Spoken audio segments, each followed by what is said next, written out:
it on or not? इसको just take a pic of this and put. I don't know तुम लोग के पास है या नहीं, बंद कर दो वीडियो एक minute. Okay, today we are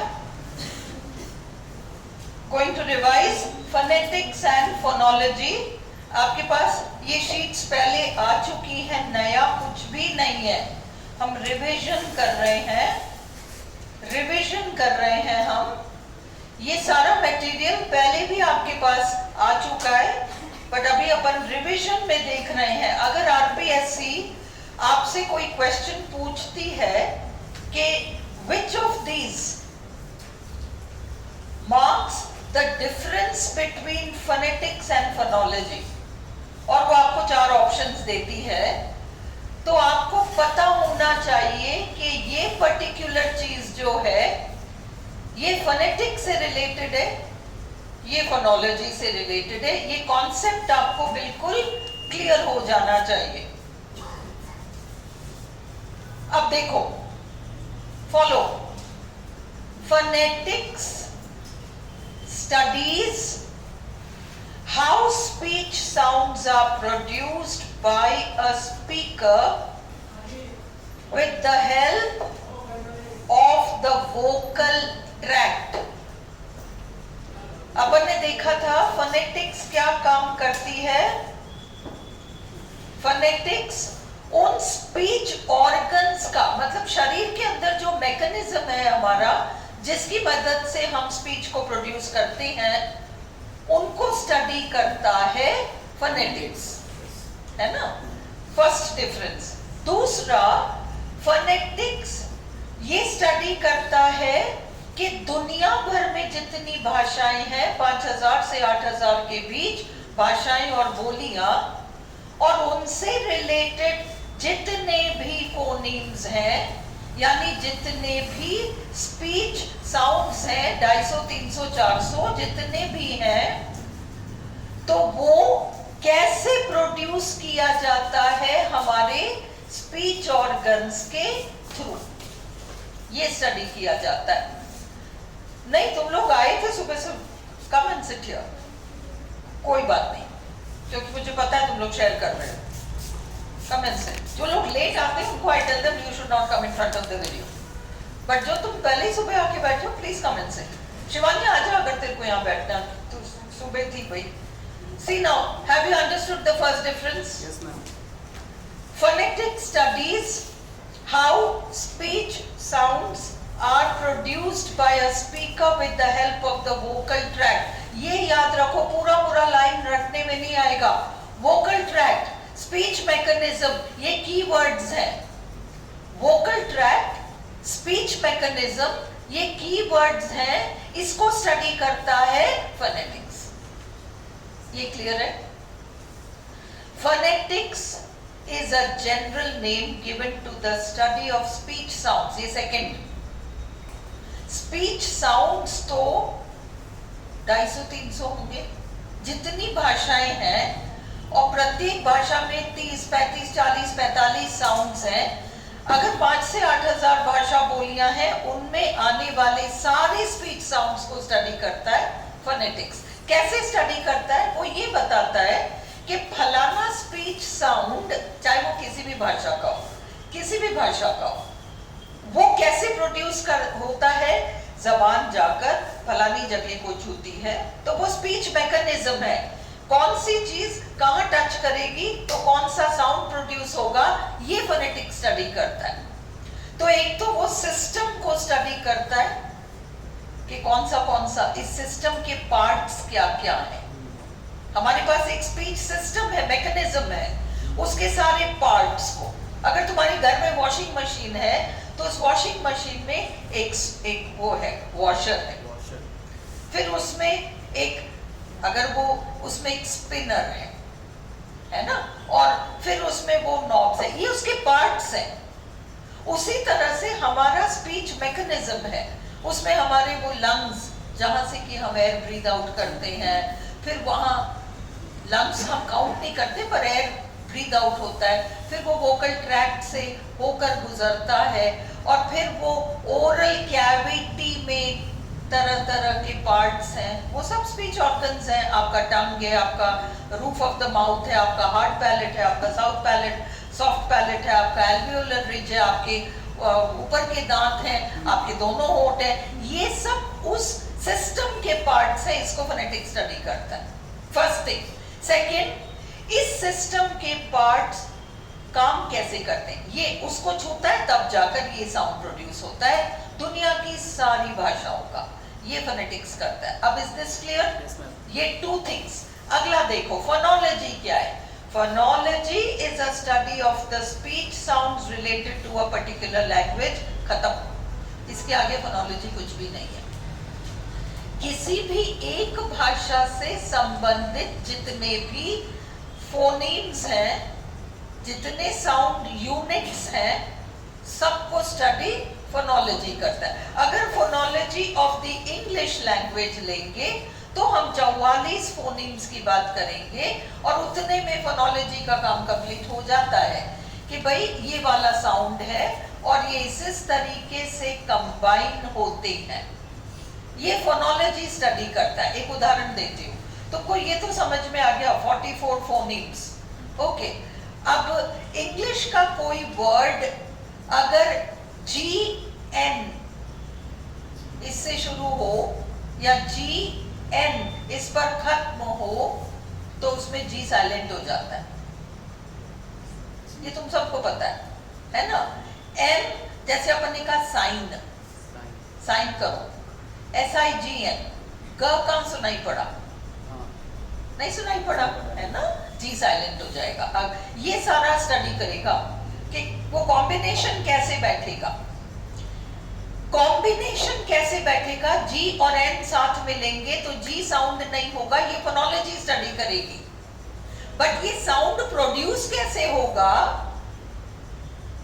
वो फोनेटिक्स दुनिया भर की भाषाओं की स्टडी करती है और फोनोलॉजी इंग्लिश लैंग्वेज विशेष के बारे में सारी डिटेल्स देगी। अगर एम बी साथ आए तो बी साइलेंट हो जाएगा। भाई अपन कहते हैं TOMB, टूम, ब साइलेंट है। PS साथ आएंगे तो P साइलेंट हो जाएगा। साइकोलॉजी पढ़ते हो तुम लोग, नॉट साइकोलॉजी, साइकोलॉजी फोनेटिक्स है तुम्हारे कोर्स में, साइकोलॉजी, P साइलेंट। तो ये सारी चीजें। Okay, phonology is a study of the speech sounds related to a particular language. For example, the English language has 44 speech sounds. So we can say that phonology studies which speech sounds belong to which language. True and false में आए तो ये line आपको याद रखना पड़ेगा। Which speech sounds belong to which language, ये phonology study करेगा। फिर phonetics studies the speech organs which give rise to sound, the mechanism by which speech sounds are produced. ये तो आपको क्लियर हो गया। Phonology studies the various phonemes within a specific language. ये clear है? ये क्लियर हो गया phonetics और phonology का डिफरेंस। अब दोबारा रिवाइज तो नहीं करवाना पड़ेगा। चलो नेक्स्ट चलो, syllable किसे कहते हैं? True and false? syllable किसे कहते हैं? syllable का मतलब पार्ट ऑफ अ वर्ड। अगर हम किसी शब्द को तोड़ सकते हैं, मैंने कहा अक्रॉस, अक्रॉस, तो across, across, a long, a way, a dog, हमने तोड़ा across, a way, a long. Clear? तो अब हमारे पास दो सिलेबल हो गए, दो सिलेबल हो गए। ये सिलेबल नाम की चीज क्या है, तुम्हें वो कॉन्सेप्ट क्लियर होना चाहिए। What is a syllable? Syllable में which of these is not true of the syllable? अब मैं आपसे कह रही हूं, एक सिलेबल में सिर्फ एक वावल भी आ सकता है, ट्रू और फॉल्स? यस, अक्रॉस,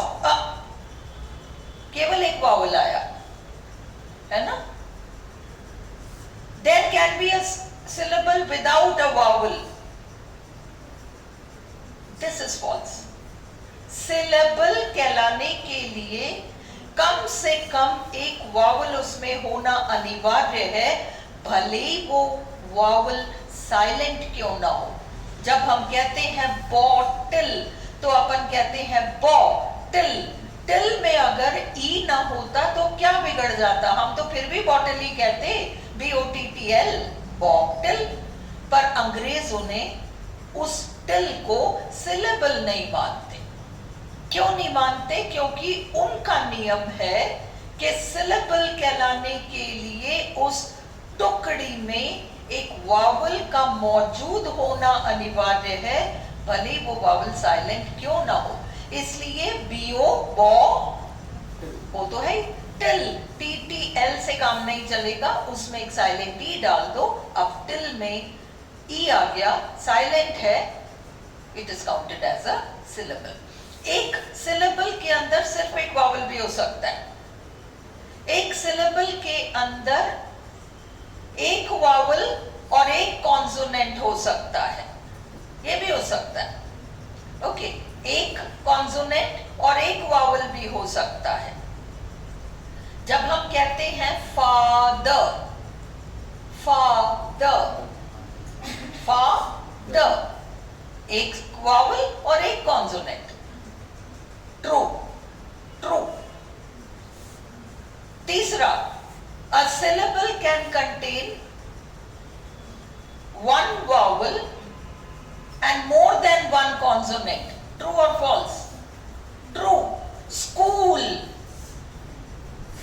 school,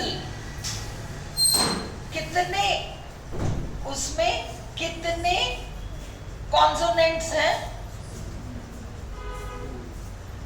कितने कॉन्सोनेंट्स हैं? स, स्पेलिंग पे बच जाओ, स क ल, 3 कॉन्सोनेंट्स हैं।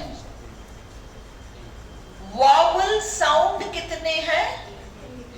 एक ही है, ऊ, ऊ, है ना। A syllable can contain more than one consonant and more than one vowel sound. A syllable can contain more than one consonant and more than one vowel sound. अब सुनो, a syllable can contain more than one vowel. अभी तुमने school में देखा OOL, तो वो OO आ रहा है, साउंड तो एक ही है, वो OO मिलाकर एक दीर्घ ऊ बना रहे हैं, isn't it? पर a syllable cannot contain more than one vowel sound. How? अगर मैं कहूं today, तो मैं उस शब्द को, अब ये 2 शब्द तुम कॉपी में लिखो, today और school, 2 शब्द लिखो। today, एक जगह लिखो today और उसके नीचे लिखो school, today और नीचे लिखो school। अभी ऊपर देखो, हम इसको 2 भाग में बांट ही इसलिए सके, हम इसको 2 सिलेबल्स बता ही इसलिए सके कि इसमें 2 वावल्स आ रहे हैं पर बीच में एक कॉन्सोनेंट भी आ रहा है। जैसे वो जो कॉन्सोनेंट आता है ना, वो दीवार का काम करता है और वो दोनों सिलेबल्स को बांट देता है। 2 के बाद O के बाद D आया ना, उसने बांट दिया टू डे। पर स्कूल में क्या हुआ, दोनों वावल्स O है ना, उसके बीच कोई कॉन्सोनेंट नहीं लगा,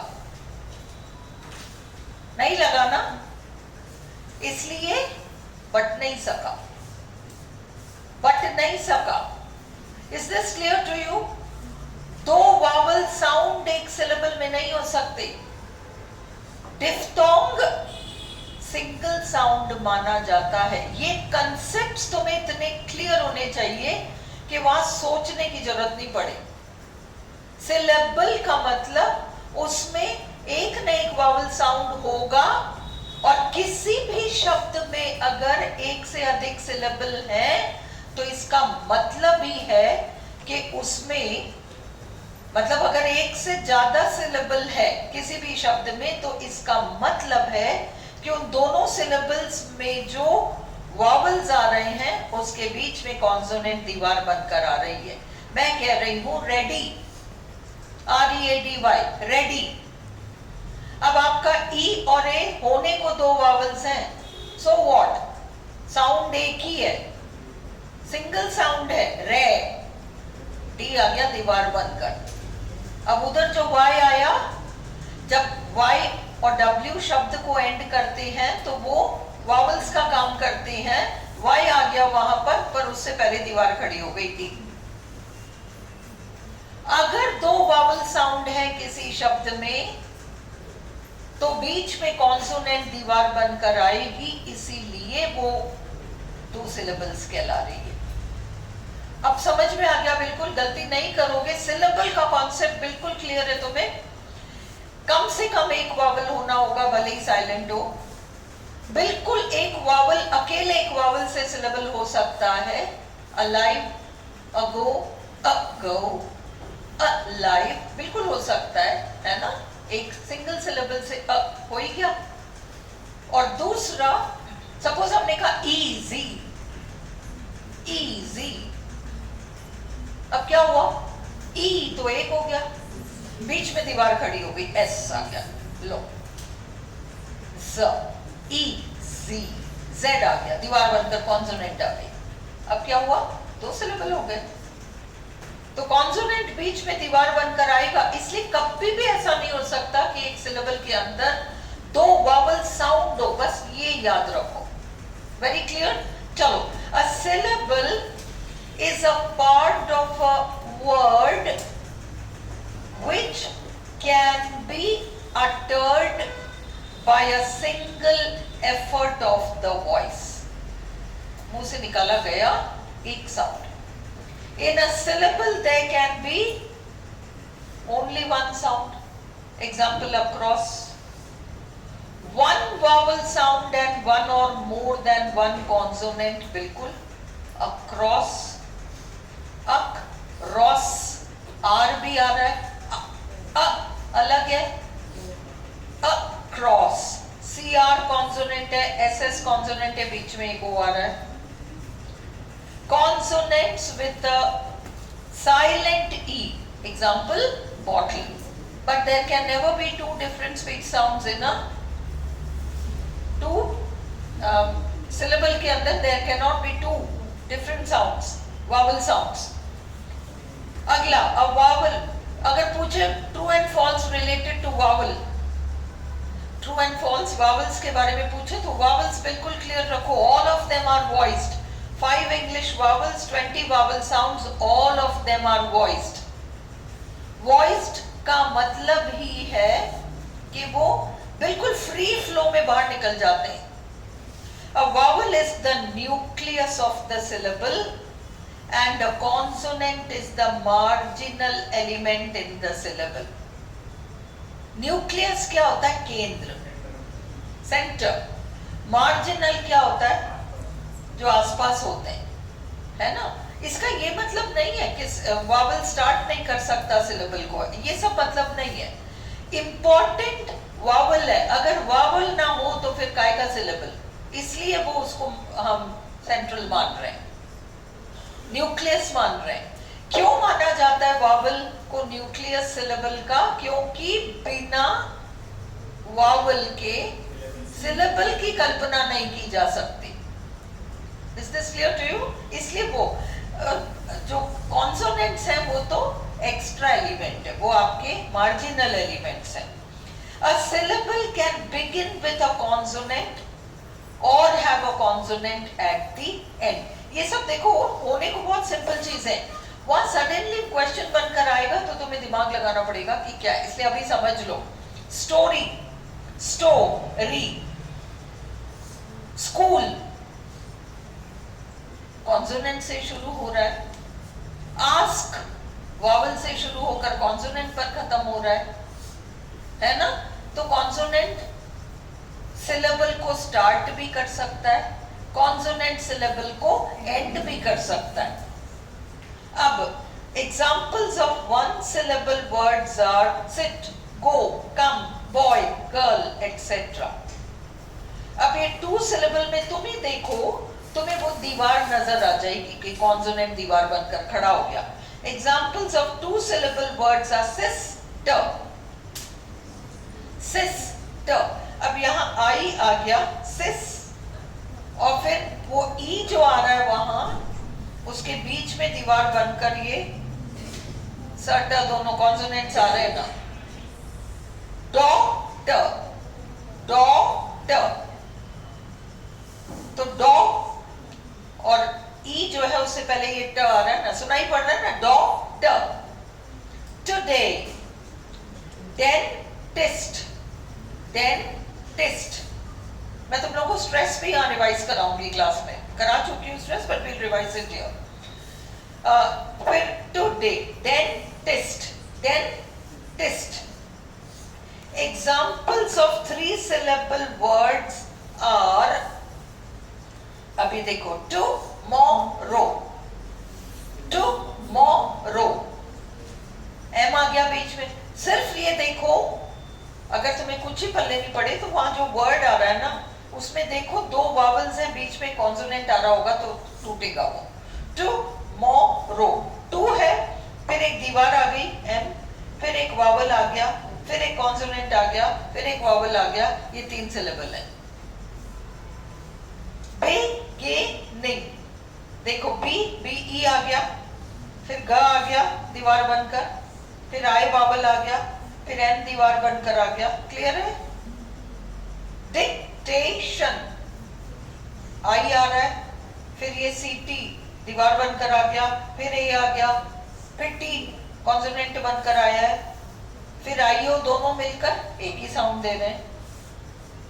examples of four syllable words, अगर दो वावल एक साथ आ जाएं तो साउंड एक है. पीस, पी ई ए सी ई, ई और ए साथ आए. दीर्घ तो बना रहे हैं, पी आई ई सी ई, आई और ई मिलाकर एक ही तो दीर्घ साउंड बना रहे हैं. ओके. फिर प्रेपोजिशन, एजुकेशन, मैग्निफिसेंट, सब ये फोर वाले. क्लियर हो गया ये? हाँ, चलो अब इस वीडियो को बंद कर दो, या रुको. Do you want to do a little bit of practice before that?